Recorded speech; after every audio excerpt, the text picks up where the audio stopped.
Allahu Akbar, Allahu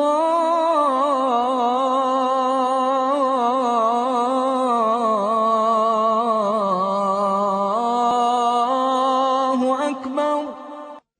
I want to remind you or tell you that this revelation, the Quran, was revealed 1424 years ago to an illiterate. That means a man who had no schooling, a man born in the desert, an Arab,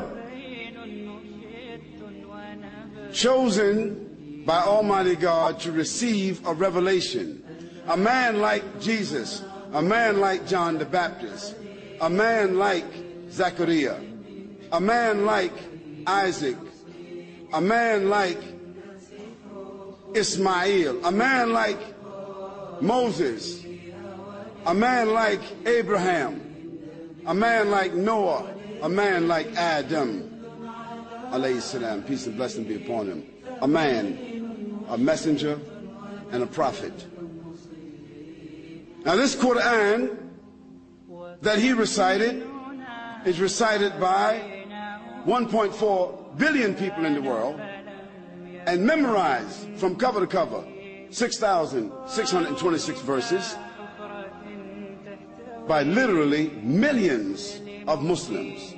Not a few, but millions. And it is the ambition of every Muslim to have a son or a daughter in their life that memorizes this entire book.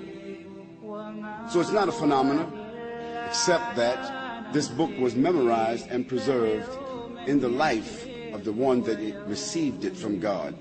And in his lifetime, it was memorized and it was retained and never changed and intact until now. Look what it says. I gave you some statistics, and the basis of it was from the Quran. The Quran says, and a sign for them is the dead earth.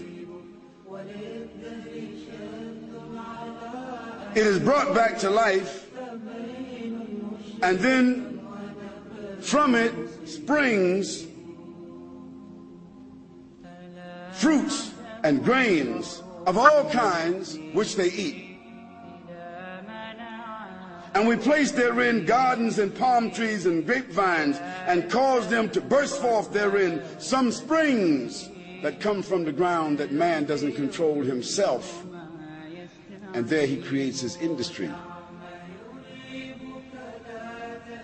that they may eat of the fruit created by God, and their hands have not produced it at all. So will they be grateful? Exalted is he who created all life in pairs.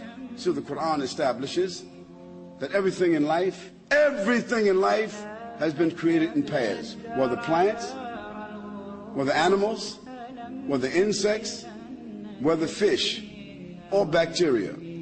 Has science ratified that everything in life has been created in pairs?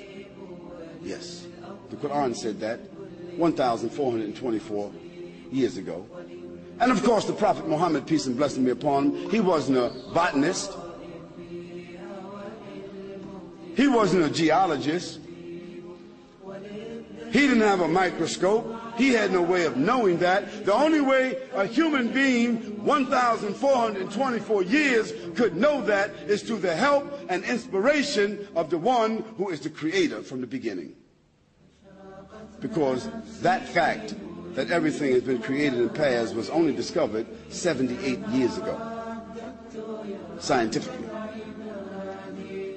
And a sign for them is the night that we extract from the light of the day. Now this is the phenomena itself that we have now discovered from going outer space. Dear brothers and sisters, All of this is to establish in your minds, all of this dialogue, all of this evidence, all of this proof is to clearly establish in everybody's mind here that you and I, nor all of us together, nor all the human beings in other places throughout the earth, none of us individually, endowed or unendowed, intelligent or unintelligent, educated or otherwise, rich or poor, black or white, male or female, none of us are benefactors. Who's the benefactor? Who's the benefactor? God, the Almighty, the Creator, your Lord, my Lord. This was established by those prophets and messengers, those extraordinary human beings that I spoke about a few moments ago. That was already established. I didn't need to come here and establish that. I just need to come here and remind you of that. Now, those extraordinary human beings were the ones that came to tell other human beings who thought at that time that they were somewhat sophisticated. Isn't that, you know, this is unique about humans. At every age, even 5,000 years ago, they thought they were modern. At every age, human beings, no matter what stage of development they are at, they think that they are modern and more sophisticated than others. This is the nature of human beings. Yet all of them don't seem to ponder on the fact that they're only here for a moment. And some of them, during the moment that they're here, they become so arrogant. They begin to say that we are the owners, we are the peacekeepers, we are the organizers, we are the administrators, we are the ones who created ourselves, determine for ourselves, legislate for ourselves and others, and we own everything and we determine everything. Isn't there some people that say that? You're either with us or against. And don't give man a few tools that he can use, a few things that he can throw or some missiles that he can shoot. He really becomes arrogant. Then Abraham went to Pharaoh and talked to Pharaoh. Pharaoh told Abraham, why should I worship your God? Why? I have command over life and death. Anybody I want to die will die. Anybody I want to live will live. What did Abraham say to Pharaoh? The one you kill, bring him back to life if you got power. And if you got some power, when the sun sets in the west, you cause it to rise and make it set in the east. Was Pharaoh able to do that? He wasn't able to do that then.